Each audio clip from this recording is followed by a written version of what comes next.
Hi there. Good evening, everyone. Welcome to yet another edition of the Abundance Show.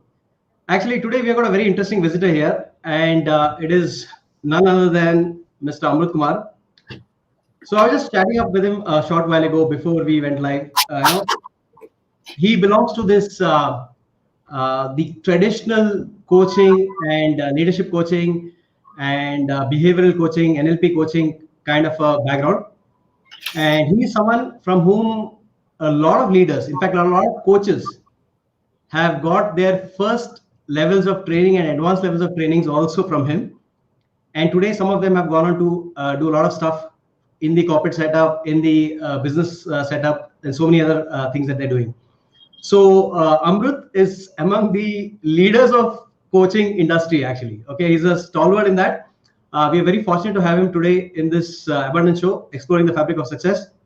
So just to give you a background about him, dinosaur. You make me yes, a dinosaur. But not dinosaur, of course not. Yeah, no.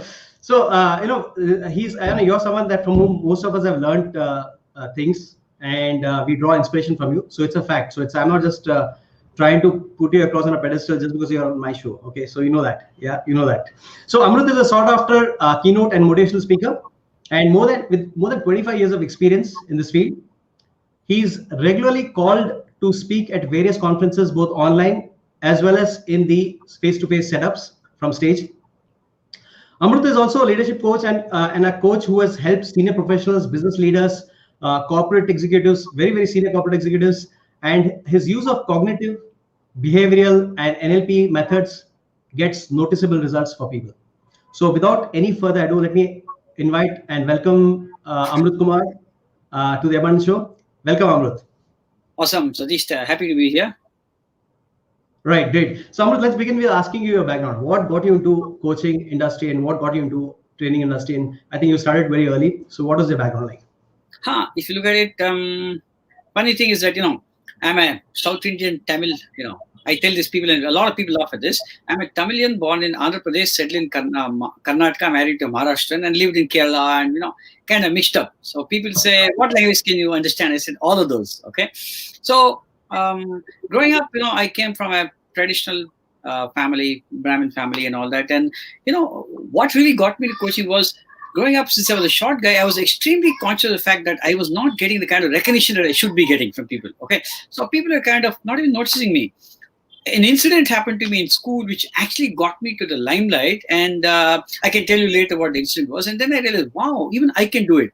Okay, that incident told me maybe I have something much more in me than what I thought I had, and that got me. I mean, of course, I went into sales and other things, but I gravitated into training and coaching, and here I am, 25 years later, into the training and coaching industry, and this is why I love what I do. I help people discover leader within them. Nice. So, was it like a first love, that coaching was the first love, or you explored something in the other setups in business or in corporate, and then you entered into coaching? Yeah, if you see, again, funny thing is that, my mother was a teacher and my father was a marketing person or a salesperson. So I started off as a salesperson, okay, and I graduated into training and teaching. So I kind of have a bit of both of my mother and father. So, starting off at 1985, after my graduation in 84, I got into sales, back in those days, some of you must have heard of Eureka Foods. So I was doing the hard yards, knocking doors and selling vacuum cleaners and all that. Sometime around 1995 years into sales, I got the opportunity to get trained. I attended a certification program to be a trainer. I got trained to be a trainer. And that really said, hey, this is something I really love to do, to train people. So starting off from training back in 1990, where I was both selling as well as training, 97 is when I got fully into training.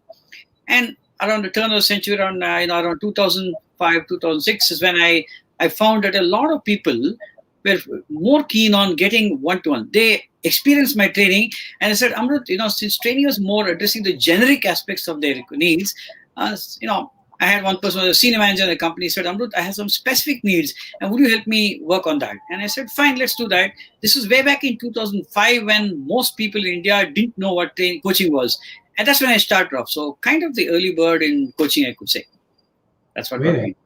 Very interesting. Very interesting. So, what is the kind of work that you do, and what is the kind of methodology that you employ today in your Yeah. coaching? So if you look at it, especially in the coaching field, what I do is I love helping leaders. When I say a leader, it could either be somebody with years of experience in as a professional, or somebody running your own business. Typically, what happens to these people is that when more often than not, especially for an entrepreneur, they tend to get stuck in the day-to-day work. I mean, they tend to work more in the business rather than on the business. Okay. Give you an example. I had a third generation entrepreneur, young guy, and he's running 3 businesses. And I found that 2-3 things he could do was he just couldn't handle his time, and a lot of people in his organization were much older than him, and he did not know how to manage and handle them. So I coached him on how he can be a better leader, get the respect without being aggressive. So be more assertive. So these are some of the things that I do. Another person I could quickly think about was a senior vice president of a large multinational company. He was really scared about his job, and he was finding that he couldn't kind of express himself the way he wanted to. Always worried about his juniors wanting to, overtake him. So coached him on how he can be more assured about himself. In a nutshell, for both of these people, on how they can become more productive with less stress. That's my mantra. How you can be more productive with almost no stress. Hmm. Okay. And if you look at my methodology, because to answer the second part of the question, I like to focus on the result. So when people come to me and saying, I have this problem, I have that problem, I tell them, listen, let's stop talking about problems for now. Tell me what is it you want to look at instead. Most people, you'd be surprised, a lot of people know so much about their problems. I think they have a PhD in their problems. So I tell them, let's stop focusing on the problems and focus on what you want. So I use what I call the results focused approach. And of course, there's a lot of, as I said, cognitive behavioral science and NLP in it. And NLP is kind of the foundation on which I work a lot of my my work on. Nice. So you conduct programs for NLP separately for freshers, beginners who don't have any idea about what it is all about? Yes, in fact, NLP is, as you know, it's neuro-linguistic programming. But I like to give it a few other names. I call it, now let's play, because NLP can only be learned by in a playful attitude. NLP also has new learning possibilities for people. You will learn a lot of stuff when you play. So, who could actually? I used to conduct a lot of these classroom NLP programs, but ever since the pandemic happened, I quickly switched on to an online mode. And last year, I've conducted about 5-6 batches. I had people from, Dubai, Australia, UK, Singapore, and all that. And NLP is, I can take another minute and tell you exactly what NLP is if you want. Okay, fine.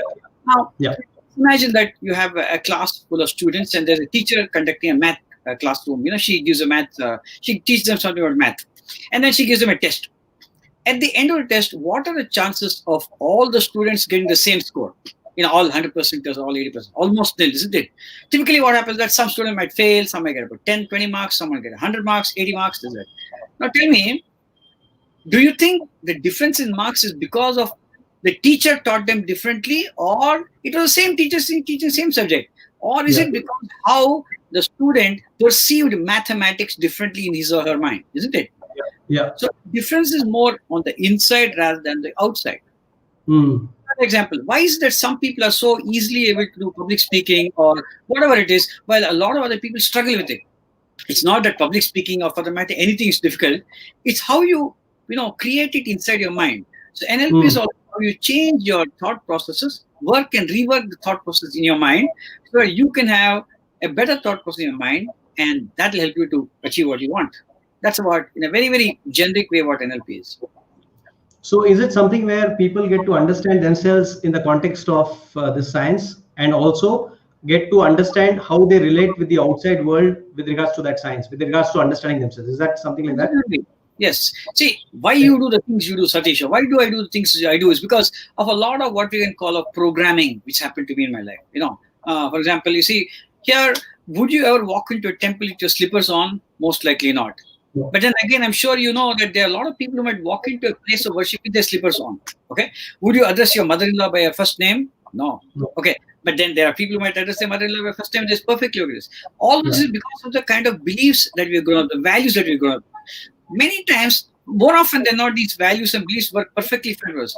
But every once in a while, we face a situation where our beliefs, our values might actually prevent us from achieving what we want. For example, let's say if I grew up with a value or a belief saying that I really, I can't become a leader. I can't really achieve a lot of money in my life. I can't, write a book. I can't do this or that. Because this belief is so strong in me, despite the world presenting me lots of opportunities, I'm not going to do it. Okay, unless I rewire myself instead, unless I change my beliefs. So NLP is a lot about how you can change your beliefs, your values, your perceptions about what you think about yourself and the world around you. And when you do the work on the inside, the magic happens on the outside.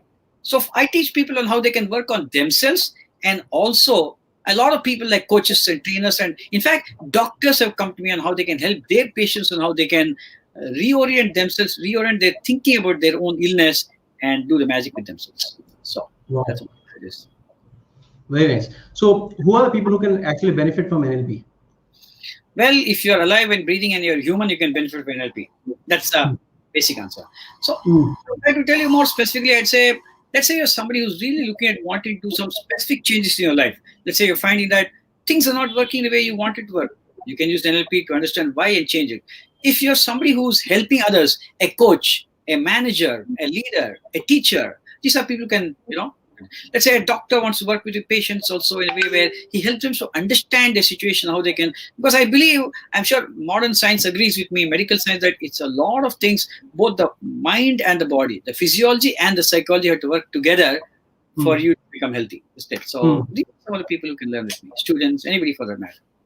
Okay, nice, very interesting. So does this specifically apply to also the corporate executives and business leaders also? How important is them to understand this? Because in the outside it looks like NLP, a lot of people are getting into it, understanding it and learning it, but for someone who's late in the day, who's already achieved something in terms of their business acumen and what they've achieved in their business life, or for someone who's already a leader in a corporate setup, for them, if they are looking at gaining mastery over the subject, how important and relevant is it for them? Yes. See, one of the things about NLP is that they say it's the science and art of human excellence. Tell me who doesn't want to excel and get better and better. Even this person who you said who's at the higher echelons of his life, or he's achieved there, been there, done that kind of person, I'm sure, in fact, those are the people who really want to improve themselves. A Sachin Tendulkar or Virat Kohli likes to have a coach, because they say, yeah, I'm good, but I want to get better. So for these people, I'm sure they are more interested to get better and better. And NLP provides them, in fact, a coach can provide them using the tools of NLP on how they can focus on those minute areas which they can work with and get even better and make it even more smoother. It becomes kind of a game, that way. Very nice. Very interesting. Good. So from your experience of having worked with various leaders across the spectrum of industry, what would you say differentiates the successful ones from the others, from the rest of the crowd? Okay. I do a lot of leadership. I've been doing a lot of leadership training programs for managers and all that. One of the very first things I tell them is that, management is handed down, while leadership has to be earned up. Now, what do I mean by this? I'd say that if you want to become a manager, who makes you a manager? You can't call yourself a manager tomorrow morning. Somebody upstairs has to, kind of hand you down a letter, give you a specific destination. Okay. Having said that, are you automatically a leader of the people who are part of your team? No. If you're a manager, only a manager, your people will follow you because they have to, not because they want to. But when you become a leader, people will follow you and do what you do because they want to, not because they have to. Okay. So the first thing is that I tell leaders, the first thing I tell them is that it's not about you. It's about the people who are part of your team. That's very important. Okay. It's not about you and your fancy chair and your designation, stuff like that. It's all about them. And if the leader can stay grounded and focused on the needs of his people, his team, his family, or whatever you call it, okay, then I'm sure he can be always a great leader. Leaders who create followers are really not leaders. Leaders who can create other leaders are fantastic leaders, isn't it? Right, absolutely. So in our field, in network marketing, we talk about this concept of servant leadership. Can you give your thoughts about that? Yeah, in fact, if you look at it, most people think that an organization is a pyramid with the person at the top. That you have the CEO at the top and then the leaders. I read somewhere that's actually an inverted pyramid.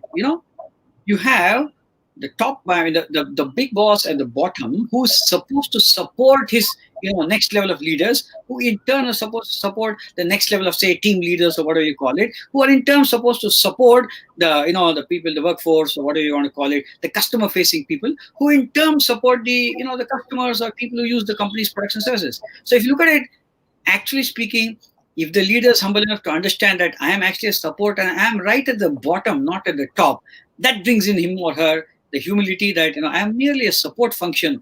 As long as I can focus on that, and not let it get to my head, I know I'm doing a great job. Super. Well said. Well said. Thanks. That's very nice. So you coach and groom leaders on an ongoing basis, Yeah. and you said you also do one-on-one coaching with them. So how do you help them, and how do you groom them? All right. So the first thing I do is that I like to start off with a discovery session. In the sense that I want to, ultimately I want the leader, the person who wants to be hungry to do what he wants to go from where he is to where he wants to be. Okay. So I start off with a discovery session to find out exactly where they are and what are some top 3 or 4 areas that they want to address in their life, whether it's work related or personal related. Once I know that in the discovery session, I ask them a simple question. What would happen if you allow the things to stay as they are? And they'll say, well, and they tell me this is to help them understand the consequences of keeping it as they are. That also tells me how hungry they are to want to change. Sometimes people want to look at coaching as a fad, and only serious people should come to me. So once I understand and I get an agreement from them saying that yes, I really want to make these changes, then I send them, based on my initial discovery session, I send them a kind of a session. Typically, my coaching sessions are anywhere between around 6 to 10 sessions at least, right? And I work on that. And once they get a proposal, and then we get started. Typically, my sessions are anywhere between about 90 minutes to sometimes about 2 hours, okay? And I'd like to end every session with an actionable, because I believe action gets traction. At the end of everything that's been said and done, if more is said than done, it's a waste of time. So I'll tell them, what would you, having finished this session today, what are some actions that you will take today, from today onwards till the next session, which will take you one step further. So once I am clear and they are clear of what are the actions that they want to take, that goes on. And of course, midway through the week, from this session to next week's session, I'm always available for them on a quick call or a WhatsApp, whatever. They can always get in touch with me, and that's how I kind of support them. Very nice. Very nice. So why should anyone who's already in leadership position look for having a coach? Like I said, nobody wants to say, I've arrived, nobody wants to hit the ceiling, I feel if you're alive, you're always learning and you always want to go one step better. Everybody's interested to become better and better and better. So I think, especially now with the kind of situation we live in, a new normal. Okay, so if you really want to get ahead, if you want to merely survive, don't go for any learning or don't go for a coach. But if you want to thrive in whatever that you want to do in your life, then I'd seriously suggest look for a coach who understands you and can support you in your journey to thrive. That's why you should use a coach. Makes sense. Absolutely. So I think everyone hits that ceiling, and especially I resonate with what you're saying, because whether they're into sports, whether they're in the business scenario, whether they're in the corporate, what happens is after a point, we all tend to socialize, interact, and spend more and more time with the same kind of people who are from a similar background. In fact, yesterday I was having a dinner with one of the doctors, leading doctors. He's a radiologist. And he mentioned this in the passing, in the end of us meeting, when we were seeing off, each other. Then he said that, Satish, over the last, especially after pandemic, it's become more and more. We get into this talk with the similar kind of people and the same background. The talks revolve around the same stuff. I think that's where one is actually having a group of well-meaning, positive-minded individuals from different industries and different background meeting and that's with them makes sense. And the second part is actually more important, is having a coach. Yes. And because when you get an outside perspective and you're giving the authority to the person to tell and judge you and be probably brutally honest with you, I think that's the best thing that can happen to you. In fact, you know what, Satish, I tell people, I wouldn't want to judge them, because who am I to judge? Sometimes some people ask me, how do you help me? So I told them, have you ever used Google Maps? I'll just give you an example. Now, what Google Maps is, to be able to use Google Maps, you need to know where you want to go. So let's say you're in one part of town and you want to go from A to B. You just put the destination where you want to go. And what Google Maps does, it'll show you the best way to reach that place, from where you are to where you want to go. And real time, what Google Maps is able to do for you is that, let's say if there's traffic more, it'll suggest you a ways and means you can beat the traffic and have the smoothest journey. I'm kind of a Google Maps with respect to a leader's journey. He knows where he is and he wants to know where he wants to go. Sometimes they don't want to go, they don't know where they want to go, and I help them with that. And then I support them to give them the smoothest and the easiest journey from where they are to where they want to go. Okay. So think of me as your Google Maps when you're on your leadership journey. Very nice. Very well said. Nice. So what's in the plans for you going forward? Well, in fact, 2021, what I did at 2020, in fact, I think I'll share it with you.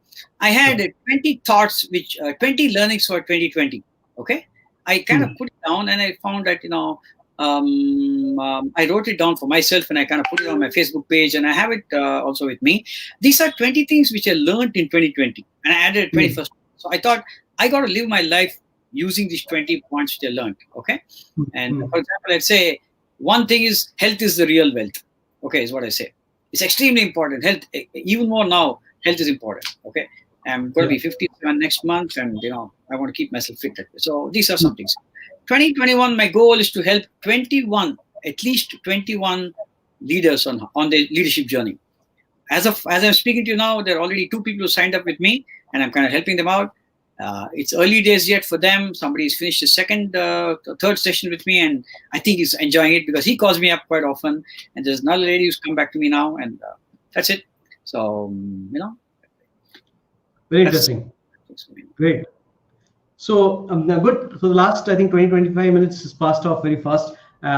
Anything in passing in the end you'd like to comment, and especially any message to people in these kind of times where we are just about coming out of COVID and probably last year was bad for many. Anything that you would like to tell them? Any message to them?